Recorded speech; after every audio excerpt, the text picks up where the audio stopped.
मीरा जी के द्वारिका के अध्याय से पहले हम आपको मीरा जी के निकुंज के अनुभव और उनके पिछले जन्म की कथा के विषय में बताना चाहते हैं। पूजनीय मीराबाई जी के पूर्व जन्म का नाम माधवी था। वे भगवान श्री कृष्ण के एक गोप सखा की पत्नी थीं। उनकी माता ने विवाह के समय उन्हें श्री कृष्ण से दूरी बनाकर रखने को कहा था, क्योंकि वे श्री कृष्ण के भागवत स्वरूप से अनभिज्ञ थीं। माधवी की माता ने कहा, हे बेटी, तू वृंदावन तो जा रही है, लेकिन वहां एक लाला है जिसका नाम कृष्ण है। यदि तुमने उसका मुख देख लिया तो तुम पागल हो जाओगी, क्योंकि उसने वृंदावन के सभी लोगों का मन मोह लिया है। वह केवल गौएं नहीं चराता, वह तो सबके हृदय को भी चुराता है। उसके बांसुरी की ध्वनि में ऐसा जादू है कि पशु पक्षी तक ठिठक जाते हैं। तेरे लिए मेरी यही सीख है, उससे दृष्टि मिलाने से बचना। वह रूप ही नहीं, रस भी है। वह केवल मन नहीं चुराता, आत्मा को भी हर लेता है। जैसे ही माधवी की विदाई हुई, रथ धीरे धीरे वृंदावन की ओर बढ़ा। रास्ते में उसकी सखियां गीत गा रही थीं, लेकिन माधवी का मन अजीब सी चिंता में डूबा हुआ था। प्रेम सरोवर के पास श्री ठाकुर जी गौचारण कर रहे थे। चारों ओर हरियाली फैली थी। सखाओं के साथ हंसी ठिठोली करते हुए श्री कृष्ण का बाल रूप और भी मनोहारी लग रहा था।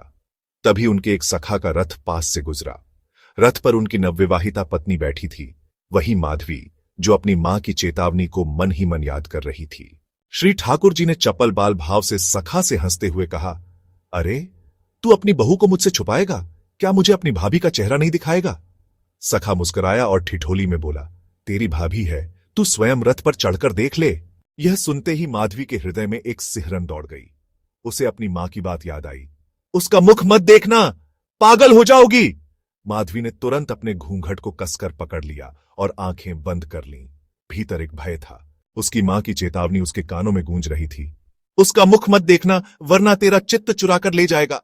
ठाकुर जी ने बहुत प्रयास किया, पर माधवी टस से मस नहीं हुई। अपने नेत्रों को नीचे रखे वह चुपचाप बैठी रही। यह देखकर ठाकुर जी धीरे धीरे रथ से नीचे उतरने लगे। उतरते उतरते उन्होंने माधवी की ओर देखा और मुस्कुराते हुए, किंतु थोड़ी निराशा के साथ बोले, एक दिन ऐसा भी आएगा जब तू मुझे देखने को तरसेगी।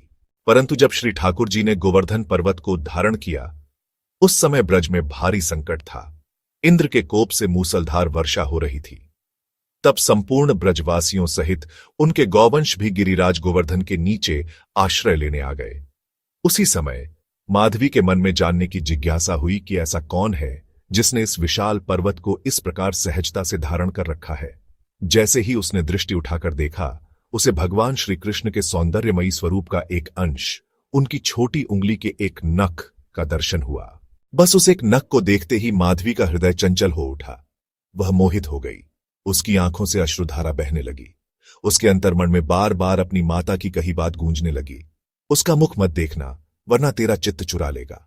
अब उसे भान हुआ कि इस अनुपम रूप, इस दिव्य दर्शन से वह इतने वर्षों से वंचित रही।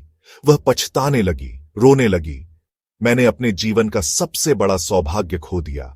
इस सुंदरतम स्वरूप के दर्शन से दूर रहकर मैंने अपना सारा जीवन व्यर्थ कर दिया। उसका हृदय विषाद से भर उठा और वह श्री कृष्ण प्रेम में विह्वल होकर विलाप करने लगी। मेरी मैया ने न जाने किस जन्म की दुश्मनी निकाली। मैंने इतने दिन ब्रज में रहकर भी उनके मुखचंद्र का दर्शन नहीं किया। अत्यधिक व्याकुलता और पश्चाताप के कारण वह मूर्छित हो गई। श्री ठाकुर जी ने जब उसकी अत्यंत दयनीय अवस्था देखी तो द्रवित हो उठे। माधवी ने करुण भाव से कहा, दुर्भाग्यवश मैंने अपनी मैया की बात मानकर आपके दर्शन नहीं किए।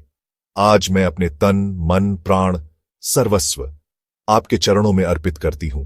कृपा करके मुझे अपने चरणों में स्थान दें। श्री ठाकुर जी बोले, तूने इस शरीर से मेरा तिरस्कार किया है, इसलिए इस जन्म में, इस देह में तू मुझे प्राप्त नहीं कर सकेगी। परंतु जब कलयुग में धर्म और प्रेम के प्रचार के लिए तू पुनः जन्म लेगी, उस समय मैं स्वयं तुझे प्राप्त करूंगा और सदा सदा तुम्हारे साथ ही रहूंगा। यह सुनकर माधवी का हृदय जैसे चूर चूर हो गया। जब उसे ज्ञात हुआ कि इस जन्म में प्रभु श्री कृष्ण के दर्शन अब संभव नहीं है, तो विरह की वेदना से उसका मन व्याकुल हो उठा। वो विलाप करती हुई वहां से भाग गई और तीव्र वेदना में डूबी हुई आत्महत्या करने के लिए चल पड़ी। माधवी गोपी यमुना जी के किनारे बैठी थी और सोच रही थी, जब इस जन्म में गिरधर की प्राप्ति नहीं होनी है, गोविंद से मिलन संभव नहीं है, तो इस जीवन को रखकर क्या लाभ। इन्हीं भावनाओं से अभिभूत माधवी यमुना जी में छलांग लगाने को तैयार हो गई। तभी एक ब्रज गोपी ने उसका हाथ पकड़ा और कहा, बहन क्या कर रही हो। माधवी ने अपनी सारी व्यथा उस गोपी से साझा की। गोपी ने कहा, बहन जितना वियोग श्री कृष्ण का तुम्हें है उतना वियोग श्री कृष्ण का समस्त ब्रजवासियों को है, क्योंकि श्री कृष्ण उस समय मथुरा में प्रस्थान कर चुके थे। उस सखी ने कहा, अरे बांवरी, श्री कृष्ण ही तो ब्रज को छोड़कर मथुरा गए हैं, लेकिन हम सब की परम स्वामिनी श्री किशोरी जी तो ब्रज में ही निवास कर रही हैं। श्री लाडली जी ब्रज में हम सबको संभाले बैठी हैं। चल आज मैं तुझे उस दरबार में लेकर चलती हूं जिस दरबार में जाने के बाद कृष्ण वियोग नहीं, सदैव ही कृष्ण संयोग बना रहता है। माधवी का हाथ पकड़कर वह सखी श्री जी की निकुंज में लेकर चली गई। इसके बाद की कथा आपको मीरा जी के निकुंज के अनुभव के बाद सुनाई जाएगी। अब आगे की कथा, मीरा जी जब प्रथम बार निकुंज में प्रवेश करती हैं। मीराबाई जी के जीवन की सर्वोच्च भक्ति की पराकाष्ठा वृंदावन में अपने चरम पर थी। वृंदावन में ही उनका निकुंज में प्रवेश हुआ। चंपा, जो स्वयं माधव की निकुंज सहचरी थीं, तहे दिल से मीरा की सेवा में लगी रहती थीं। वही चंपा मीरा को निकुंज में प्रवेश कराती है। सबसे पहले वहां मीरा को रूप सखी मिलती है, जो मीरा के पूर्व जन्म के स्वरूप अर्थात माधवी को पहचान लेती है। जैसे ही मीरा आगे बढ़ती है, उन्हें राधा जी की सखी मंडली के दर्शन होते हैं। भीतर निकुंजों में सखियों की चहल पहल देखकर मीरा मंत्रमुग्ध हो रही थी। दिव्य सुगंध की अनुभूति से आनंद में निरंतर वृद्धि हो रही थी। इंद्रियां मानो प्रेम स्वरूप होती जा रही थीं। ब्रह्मरूप रसानंद से भरपूर सखियों के नूपुरों और कंगनों की खनक अद्भुत सुख प्रदान कर रही थी। निकुंज हर पल अपने स्वरूप को परिवर्तित कर रहा था। मीरा शनैः शनैः आगे बढ़ रही थी। दिव्य धाम में प्रवेश करती हुई वह राधा माधव के समक्ष आ जाती है। चंपा उन्हें माधवी कहकर संबोधित करती है और तब श्याम श्यामा के समक्ष ले जाती है। मीरा के ठीक सामने राधा रानी और श्री कृष्ण विराजमान हैं। राधा सिद्ध और कृष्ण साधन स्वरूप प्रतीत हो रहे हैं। कृष्ण मानो घाट हैं और राधा प्रेम की प्रवाहित नदी। उसी क्षण से मीरा युगल उपासना में प्रवेश कर जाती है। यह ऐसा नहीं है कि मीरा ने पहली बार श्री कृष्ण के दर्शन किए हों, किंतु आज के दर्शन वह अपने निज स्वरूप में कर रही है।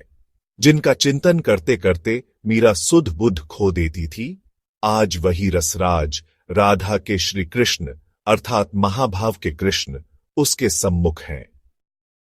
राधा रानी की दृष्टि पड़ते ही मीरा भूल गई कि वह मीरा है। वह माधवी बन गई, वह एक हो गई, जुड़ गई। यह नहीं कि मीरा केवल माधवी बन गई, वह पूर्णतः एकत्व को प्राप्त हो गई। चंपा को राधा संकेत करती है कि चंपा मीरा को श्री कृष्ण के चरणों तक ले जाए। श्री जी ने कृपा की तो मीरा कुछ चेतन हुई। अपने आराध्य के प्रेमपूर्ण शब्द उसके कर्ण कुहरों में पड़े। मीरा, तुझे मीरा कहूं या माधवी। प्रभु की गोद में सिर रखकर मीरा अश्रुपात करने लगी।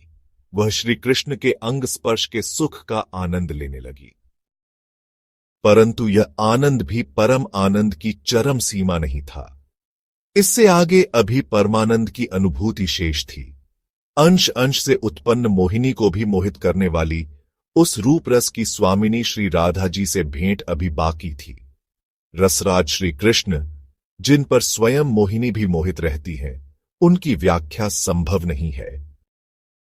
प्रभु ने मीरा से कहा, मीरा, अब तुम पुनः संसार में लौट जाओ।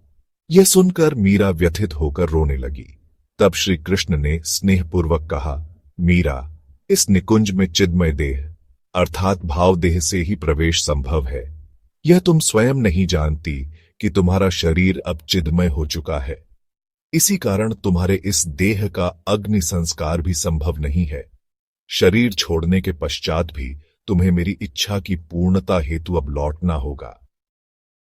मीरा ने यह सुनकर चंपा से श्री राधा जी से मिलने का आग्रह किया। चंपा ने रात्रि में सिंहासन पर विराजमान श्री जी की ओर संकेत किया। मीरा राधा रानी के चरणों में गिरकर विलाप करने लगी और उसके मुख से केवल एक ही शब्द निकला, मैं इन चरणों के बिना जी कैसे पाऊंगी। श्री जी ने मीरा को हृदय से लगाया और कहा, तुम्हारी भक्ति और राग के साथ अनगिनत जीवों की भक्ति का मार्ग प्रशस्त करेगा, इसलिए तुम्हें जाना होगा। मेरे लिए तुम माधवी हो। मीरा के मन में अनेक प्रश्न थे।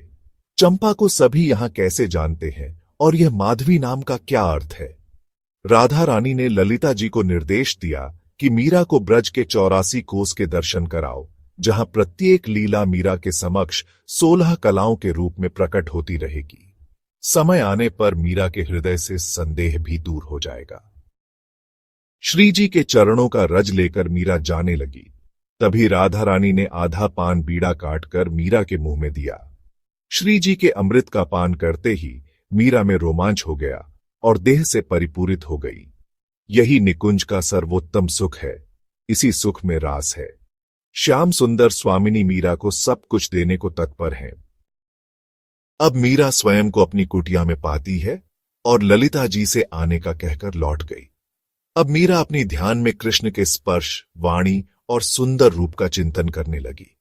तन से मीरा लौट आई, पर मन से न लौट पाई। सूर्योदय के समय में मीरा की दासी केसर ने मीरा को स्नान की व्यवस्था करने के लिए आवाज दी। तब मीरा अपने मद में बोली, क्या ललिता आ गई? पुनः मिलन की कामना मीरा को व्याकुल कर रही थी। मीरा का उन्माद देख केसर ने मीरा को चेताया। अब मीरा श्री कृष्ण के मुख से निकलने वाले 2 शब्दों मीरा और माधवी को बार बार दोहराने लगी। इस पर केसर चिंतित हो गई और चंपा को ढूंढने लगी कि वह ऐसी भावनात्मक स्थिति में मीरा का संभाल कैसे करती थी। केसर और उसका पति शंकर वेद को बुलाने गए, कहीं उसे कोई रोग तो नहीं हो गया। लेकिन मीरा तो रात भर की प्रतीक्षा कर रही थी कि वह ललिता सखी के साथ पुनः मिल सके। इस पर केसर चिंतित हो गई और चंपा को ढूंढने लगी कि वह ऐसी भावनात्मक स्थिति में मीरा का संभाल कैसे करती थी। केसर और उसका पति शंकर वैद्य को बुलाने गए, कहीं उसे कोई रोग तो नहीं हो गया। लेकिन मीरा तो रात भर की प्रतीक्षा कर रही थी कि वह ललिता सखी के साथ पुनः मिल सके। अब मीरा 3 दिन बिना भोजन के बैठी रही थी, पर ललिता नहीं आई। रात के 12 बजे अचानक कुटिया का द्वार खुला और ललिता जी आईं। उन्होंने मीरा का हाथ पकड़ा और शक्तिहीन मीरा में न जाने कहां से बल आया और वह चल पड़ी। दिव्य वृंदावन में ललिता जी ने मीरा को प्रत्येक लीला स्थल के दर्शन कराए। जहां यमुना तट पर दिव्य प्रकाश था, जैसे मणियों का चूर्ण बिखरा हो। सखियों की ओर श्री कृष्ण की मटकी तोड़ने की लीलाएं जीवित हो उठीं।